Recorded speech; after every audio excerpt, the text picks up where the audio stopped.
Then Jesus came from Galilee to the Jordan to be baptized by John. But John tried to deter him, saying, I need to be baptized by you, and do you come to me?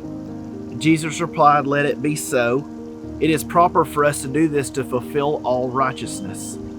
Then John consented. As soon as Jesus was baptized, he went out of the water. At that moment, heaven was opened, and he saw the Spirit of God descending like a dove and alighting on him. And a voice from heaven said, This is my Son, whom I love. With him I am well pleased. Baptism was not man's idea. It was God's idea.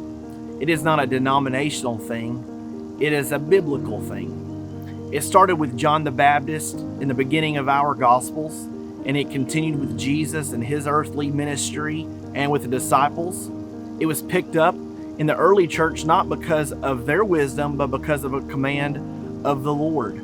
At the end of Jesus' earthly ministry, he said these words, Go therefore and make disciples of all nations, baptizing them in the name of the Father and of the Son and of the Holy Spirit. We see here that Jesus made baptism not only a part of his ministry, but a part of our mission as well. It was a universal practice among the early church, not just for recently converted Jews or recently converted Gentiles or certain churches. It was a common experience for all converts at all churches. In Romans chapter 6, Paul assumed that the Roman citizens had all been baptized, and he was simply just reminding them of its purpose. This was a universal defining experience for the early church.